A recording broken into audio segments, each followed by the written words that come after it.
شهید زیلان دبیجه هگه ام جانی خوصدا بکن جینه بسه خوزید تشتکی جی جانی مبهاتر هبه و گرانتر جی هبه امی فدای ولات بکن هوالین میه جان نهاجی بناوی دسته جن یا کانتونا جزیره ام اوین باشه دعوت بکن جبایی آخافتنی دو شخصا شهیدن هيبا حزيراني دا جو سماي وجا حتى بليلة آقري جو زهرة بركل حتى رابرين آمد جو يسرى درويش حيالي مال شويش يكو قوفندا آزادية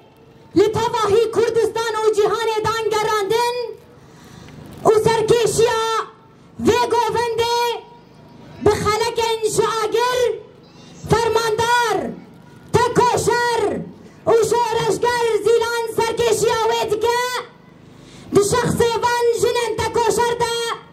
همو شهیدن کو ده حیوه حزیران ده شهید کتنه هروها همو شهیدن کو ده تفگر آزادی آگل کردستان جبو دوز آگل کرد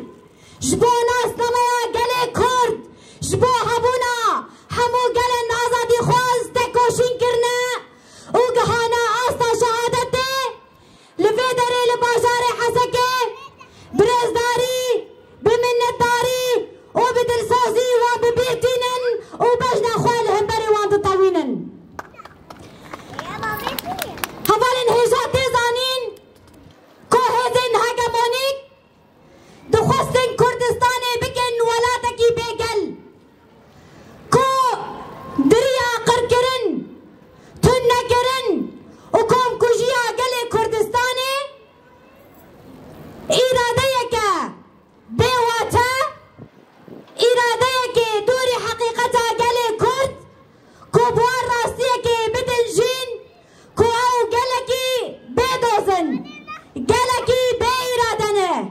گل کی بی هبون و دیروکن و لسر وی بی حزبونه هانه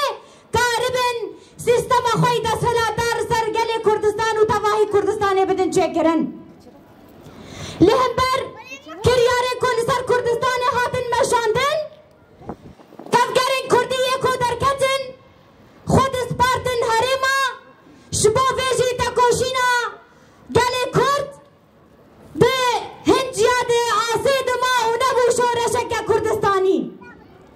لپشتی درکتنا تفگرا بویی بتوشنگتیا رهبر مروفاهی رهبر اوجلان کو شورشکت آستا هر چار پارچه کردستان دا مشاندن گل کردستان دا برخستن کرن ارتشکی کشبو گل کردستان لهم بر فاشیسم بپارزه دا آوا کرن همو کریارن شر طایباتی کل سر کردستان دا هاتا مشاندن ایدی والا هاتا درخستن شبو ویجی او هزن هگمونیک رهبر اوجلان و تواهی تفگر آزادیه وکی خطریه کل سر خودیتن شهید نامرن اخبارا لعظمة وتضحيات شهدائنا الأبطال ونستذكر بشخص الشهيدة زيلان جميع شهداء شهر حزيران وشهداء ثورة حرية المرأة اللواتي ناضلن من أجل الحرية جميعا ولأرواحهم جميعا المجد والخلود. زيلان زينب كناجي ابنة الجبال المتمردة صوت الحقيقة والحرية التي خلقت الحياة من رحم الموت رمز الإصرار. ولدت في قرية تابعة لملاطيا وتعرفت على حركة التحرر الكردستانية وانخرطت بشكل فعلي في حزب العمال وذلك في دير سم عام 1995. في 30 من حزيران عام 1996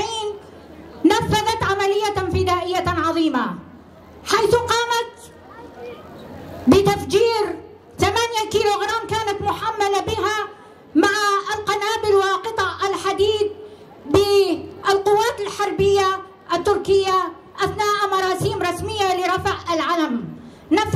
هذه العملية العظيمة التي أرهبت القوات التركية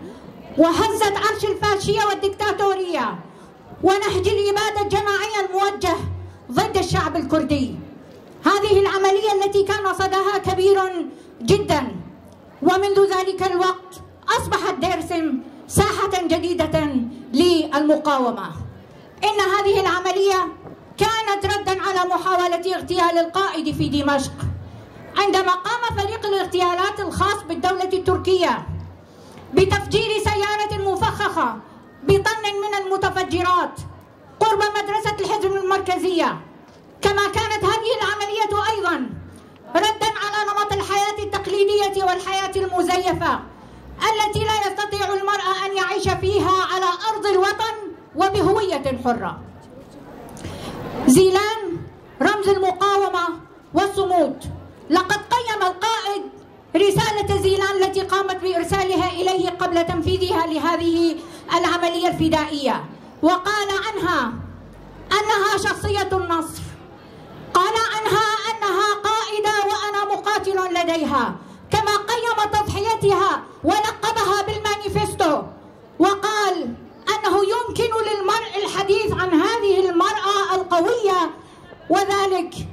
بشكل لافت للنظر. إن زيلان بعمليتها هذه سجلت اسمها في صفحات التاريخ. زيلان منذ قيامها بهذه العملية أصبحت منهلا للحرية ومنبعا للبطولة والفداء ومثلا يحتذى به لجميع النساء التواقات للحرية.